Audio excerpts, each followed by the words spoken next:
हाँ तो तमाम मेरे प्यारे बच्चे,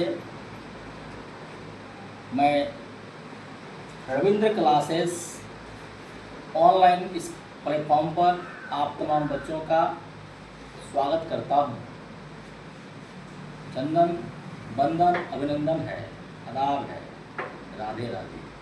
मेरे प्यारे बच्चे, जैसा कि आप जान रहे हैं, अभी आप लोग कुछ हमारे बच्चे एग्ज़ाम में भी बिजी हैं, तो इस बीच मैं सबसे पहले बताना चाहूँगा, आज मैं क्लास लेकर आया हूँ हिंदी व्याकरण सेक्शन में। हिंदी व्याकरण सेक्शन में मैं क्लास लेकर आया हूँ।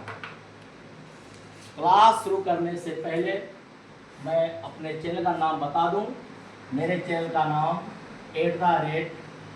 @रविंद्र क्लासेस -98 है। मेरे प्यारे बच्चे, जितना ज़्यादा से ज़्यादा हो अपने दोस्तों के बीच शेयर करें, लाइक करें, सब्सक्राइब करें, कमेंट करें। क्लास मेरा कैसा लग रहा है, मेरी इच्छा है आप अपना परीक्षा बेहतरीन से बेहतरीन दें और अच्छा अंक प्राप्त करें। तो मैं आज का क्लास जो स्टार्ट करूंगा एक प्यारा सा मोटिवेशन के साथ। देखिए मेरे प्यारे बच्चे, कितना प्यारा सा मोटिवेशन है। मैं पढ़ता हूँ, जरा ध्यान देंगे। सपने वो नहीं जो हम सोते हुए देखते हैं, सपने वो नहीं जो हम सोते हुए देखते हैं, सपने वो हैं जो हमें सोने नहीं देते। मतलब मेरे प्यारे दोस्त, सपना का मतलब क्या?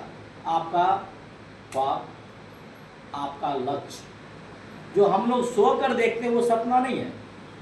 आपने लक्ष्य को इस तरह से अपने मन में बना लिया जो आपका चैन, आपका सुकून, आपका नींद सब हराम कर दिया, और तब तक आप बेचैन रहेंगे जब तक अपना लक्ष्य प्राप्त नहीं कर लेंगे। मेरे प्यारे, अब इस मोटिवेशन के साथ मैं आज का क्लास आरंभ करूंगा। देखिए मेरे प्यारे, आज जो हमारा यह क्लास है हिंदी व्याकरण में, मेरे दोस्त, टॉपिक है भाषा और लिपि। भाषा और लिपि। यहाँ से, इस टॉपिक से बिहार बोर्ड परीक्षा में चाहे 10वीं का पेपर हो या 12वीं का, 3 से लेकर 5 अंक तक इस टॉपिक से निश्चित रूप से बहुआ प्रश्न पूछा जाएगा। मैं यह जो क्लास लेकर आया हूं मेरे दोस्त, ये सभी विद्यार्थियों के लिए, सभी विद्यार्थी इस टॉपिक को पढ़ सकते हैं। यहाँ से प्रश्न निश्चित रूप से पूछा जाता है। देखा जाए मैं क्या लिखा हूँ, 0 से हीरो तक। मैं आपको 0 लेवल से पढ़ाऊंगा, बिल्कुल 0 लेवल से, और ले कहाँ तक जाऊंगा भाई? बिल्कुल हीरो लेवल तक मैं आपको ले जाऊंगा, स्टार बना दूंगा टॉपिक पर। यह मेरा चैलेंज है, मेरा वादा है। तो मैं बिल्कुल 0 से पढ़ाऊंगा मेरे भाई। टॉपिक देखिए कहाँ से, आज का टॉपिक है व्याकरण क्या है। व्याकरण क्या है? देखिए मैं सबसे पहले समझा देता हूँ, फिर दिखा भी दूंगा व्याकरण क्या है।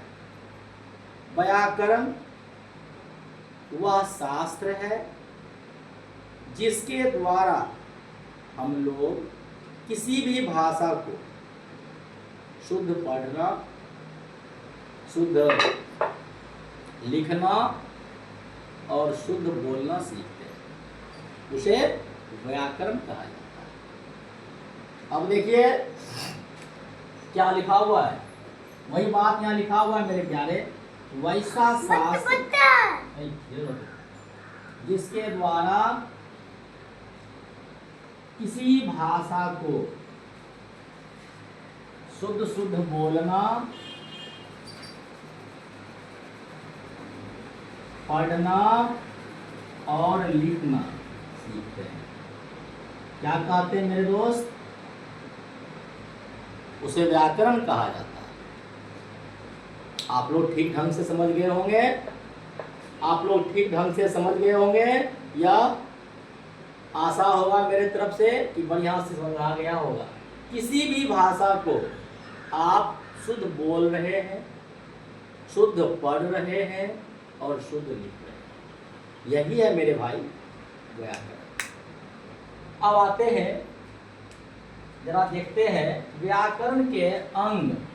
आपसे कोई पूछेगा व्याकरण के कितने अंग या प्रकार होते हैं? अंग या प्रकार दोनों एक ही होता है। व्याकरण के कितने अंग या प्रकार होते? अंग कहे तो भी और प्रकार कहे तो भी, दोनों सेम चीज है, कंफ्यूज नहीं होना। तो व्याकरण के मेरे भाई चार, कितने? चार अंग होते हैं। देखा जाए चार अंग। सबसे पहला है वर्ण विचार, दूसरा है शब्द विचार, तीसरा है वाक्य विचार और चौथा है मेरे दोस्त चिन्ह विचार। मुख्य रूप से व्याकरण चार प्रकार के ही होते हैं और कुछ व्याकरण शास्त्रियों ने पांचवा भी जोड़ा है और इसका नाम रखा है अर्थ विचार। पता है इसमें क्या क्या आता है? इसमें मुहावरा, पर्यायवाची, एक शब्द के अनेक शब्द, लोकोक्तियां, ये सारी बातें इसमें आती हैं। व्याकरण के कितने अंग हो गए? चार अंग। मुझे आशा है साफ साफ दिख भी रहा होगा और समझ में भी आ रहा होगा। आइए अब मैं आपको पढ़ा रहा हूं भाषा के बारे में। भाषा क्या? देखिए टू दी पॉइंट मैं लेके चल रहा हूं। भाषा क्या है? भाषा वह माध्यम है, भाषा वह माध्यम है जिसके द्वारा हम लोग अपना विचार दूसरे व्यक्ति तक व्यक्त करते हैं। आया समझ में? भाषा क्या है भाई? भाषा वह माध्यम है जिसके द्वारा हम लोग अपना विचार दूसरे तक पहुंचाते हैं, व्यक्त करते हैं, यही कहलाता है भाषा। देखिए लिखा हुआ है, क्या कह रहा है भाई? भाषा क्या कह रहा है? भाषा वह माध्यम है, माध्यम है जिसके द्वारा मनुष्य क्या करता है? अपना विचार व्यक्त करता है, या इसी का दूसरा नाम है प्रकट करता है। इसी को हम लोग भाषा कहते हैं। मैं छोटा एग्जाम्पल देता हूँ। मान लिया जाए आपको प्यास लगी, पानी चाहिए। अब सामने वाला बंदा जो है वो कैसे फील करेगा आपको प्यास लगी, पानी चाहिए? आपके अंदर भाव उठ रहा है, ओह एक गिलास ठंडा पानी मिल जाता, बड़ा आनंद आता। आप क्या करेंगे? हिंदी में बोले या अंग्रेजी में कहेंगे ना, आप अपना भावना एक्सप्लेन करेंगे दूसरे के पास कि सर मुझे एक गिलास पानी चाहिए। देखिए अपना विचार आपने क्या किया? दूसरे के सामने एक्सप्लेन किया, अपना विचार दूसरे के सामने एक्सप्लेन किया, तो वही है भाषा। तो आशा है आप लोग इस टॉपिक को आसानी से समझ गए होंगे, सरल भाषा में। अब मैं आपको बताने जा रहा हूं राजकीय भाषा क्या है। राजकीय भाषा अभी पूछ ले, MCQ बना ले, राजकीय भाषा क्या है? मेरे दोस्त, सरकारी कामकाज की भाषा को, सरकार जिस भाषा में काम करती है, सरकार के कामकाज की भाषा को राजकीय भाषा है। वही बात मैं यहाँ लिख भी दिया हूँ, देखा जाए क्या कह रहा है? सरकारी कामकाज की भाषा को क्या सरकारी कामकाज की भाषा को राजकीय भाषा कहा जाता है या कहलाता है, एक ही चीज। तो मेरे दोस्त, मुझे आशा है कि आप भाषा भी समझ गए होंगे और राजकीय भाषा भी आसानी से समझ गए। कोई दिक्कत किन्हीं को?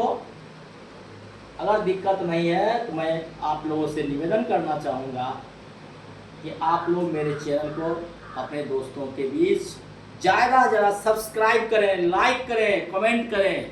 बिल्कुल यह करना ना भूलें। थोड़ी शिकायत है अगर आप लोगों से, कुछ विगत 2-4 दिनों से आप लोग मेरे चैनल को सब्सक्राइब, लाइक और कमेंट नहीं कर पा रहे हो। थोड़ा खेद है, मैं भी आप लोगों के लिए बहुत मेहनत करता हूँ। एक वाइट बोर्ड पे सारा कंटेंट मैं लिखता हूँ, इसलिए ना कि मेरे प्यारे बच्चे लाभ तो लेंगे, साथ में अपने दोस्तों के